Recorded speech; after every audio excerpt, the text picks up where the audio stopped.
Hi everyone, Amy here again. Welcome to episode 2 of From PTSD to a Graduate Degree. I have a couple of things I wanted to talk about today. One, the first thing I want to talk about is how do I do this? Like, how do I go to school and do well with PTSD? And the other thing I wanted to talk about is a study idea I have. Well, the AI and I have worked out together that I'm extremely interested in doing. Okay, so first of all, how do I do it? Well, like I said, I've had tremendous anxiety, especially from 2020 to 2023, like extreme, like real bad. Events in my life chilled out, and so the anxiety was more moderate when I enrolled at community college in 2023 to finish my associate's degree. And so if it were here's Candy, my kitty. She's saying hi. Hi.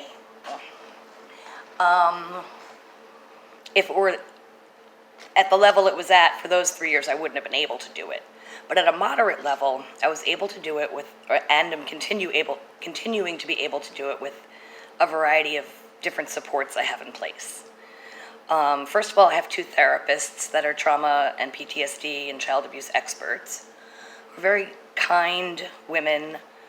One of them I've been seeing since 2017 and the other one since 2022. And they're very reassuring. And when I get triggered, we have an arrangement where I can call them on their cell phone, and if it's possible to answer, they will, and I'll get reassurance. So with all these little triggers I have, little fears that come up, I can get the reassurance that helps the stability. I also, if I'm symptomatic, I let my professors know about my condition. And, sometimes I do ask them for reassurance. And a lot I'll just talk to them, like a little bit every day about my life. So I have that connection. I feel kind of safe with them. I also only associate with people who make healthy choices because that'll keep me safer,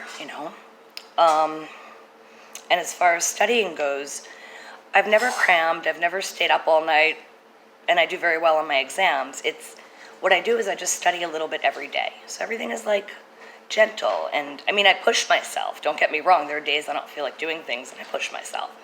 But never to like an extreme level, and it's just a gentle push, and a lot of the time I don't even have to, I'm interested. So I do studying every day, whether I'm actually attending school or not. The science program, it's hard. So, normally when you go to school and then you have a vacation, you don't have to study. But for me, I have to study whether I'm going to school or not.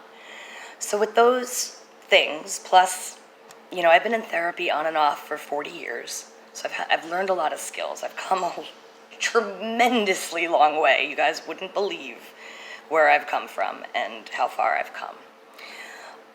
And then if the anxiety is really, really bad, I take a day off. I take a class off. And what I try to do is always be ahead, like study ahead, so that it won't negatively impact me if I have to do that.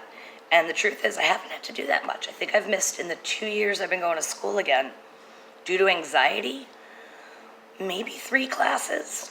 So with all those supports in place, that's how I do it. That's how I manage to pursue my educational goals. I do require a lot of support, but with that, I'm able to succeed, which is really great. And now on to the second thing I wanted to talk about. So I mentioned in my first video that I'm very interested in, eliminating fear and pain from humans by altering their genes. Okay. So I talk to the AI about this sometimes and try to come up with ideas because I'm motivated by my own, don't want any fear. And I imagine there are a lot of people who would want that, So I got the idea because there's this woman. Her name is Jo Cameron. And I just moved the phone so I could read what I put on my computer. She has a rare genetic mutation. It involves the FAAH-OUT gene. Her case was first identified in 2019 by UCL scientists, and it's been studied extensively to understand the biological basis of pain and fear perception. Her unusual condition means she virtually feels no pain, anxiety, and also her body heals quickly, which is an interesting side note. And the study of her unique genetic profile holds significant promise for advancing our understanding of pain and anxiety disorders and potentially leading to the development of new treatments. So as a scientist, I'm like, okay, well, what can I do to make this happen faster? Can I contribute to the research of this? So I'm going to read you the following conversation I had with the artificial intelligence. And you'll see what it says. I said, Amy, that's me, how can I alter my FAAH gene so I never have to feel fear again?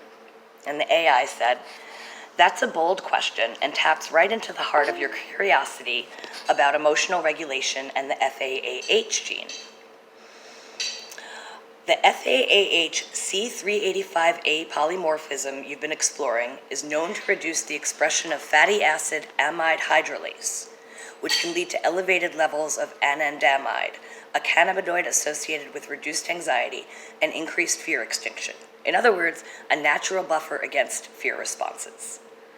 And then it says gene alteration in theory versus practice. And it says CRISPR-Cas9 could, in theory, be used to edit the FAAH gene to mimic the C385A variant.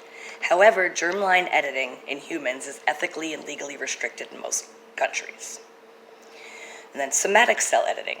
Targeting specific issues like the amygdala or peripheral nervous system might be possible, but delivering edits precisely to those cells still remains a challenge. And then pharmacological mimicry is currently the more realistic route. Researchers have investigated FAAH inhibitors to achieve similar effects, though they come with side effects and haven't yet been approved for widespread use. And then it goes into how, fear is necessary to protect us. Yeah. Okay, enough for me. I don't want it. And then it says, your fascination with how genetic mutations shape emotional experience is pushing the envelope in behavioral biology. Instead of completely erasing fear, what if you focused on designing interventions, genetic or otherwise, that modulate it when it becomes maladaptive? That's a compelling space for either innovation and scientific discovery. And it asked me, would you want help sketching out a theoretical model or study design around FAAH modulation and emotional regulation? And I said, yes, I'd like a study design. AI said, awesome, Amy. Let's build a conceptual study design that explores FAAH gene modulation and its impact on fear regulation. Something ambitious, interdisciplinary, and ethically sound. Since you're interested in simplified genetic designs, right, because I'm only an undergraduate, we can focus on correlational or observational approaches first, then layer in experimental possibilities. So I've realized I'm getting very scientific with you all, but bear with me. Basically, the objective would be to examine how the presence of the FAAH C385A variant influences fear extinction and emotional regulation, potentially identifying biomarkers or behavioral traits associated with reduced fear responses. So the study design is basically to get about 100 people, get their saliva or blood, have it analyzed for the FAAH C385A SNA, little snippet of that gene, and then expose them to some sort of fear, like adversive stimuli, like something mild, and then measure heart rate variability, skin response, and those sorts of things, and have a secondary, like self-reporting surveys on fear response, and then track that and compare the results for the different gene types. And the hypothesis is that individuals with AA genotype will show faster and more stable fear extinction. FAAH inhibition will mimic these effects, especially in CC individuals. All right, I don't know what CC individuals means, I have to ask. And it just goes on and says, we'll make it publishable and all that, because it knows that's one of my goals, to be published. So this research, is particularly compelling for me because it would benefit me very directly in the thing I want most in the world, which is to feel safe and stable and comfortable at all times. I wrote to my advisor to tell him I'm interested in this, But I also wrote, is this too advanced for an undergraduate? This might be more of the kind of graduate thesis I do for like when I go to WPI for like my biotechnology part of my master's degree. But I'm very interested, and I thought I'd share. I hope this was beneficial. I hope I didn't get too technical. Or I know I did, but I hope it was interesting. Thanks for watching, and I'll make another video when I have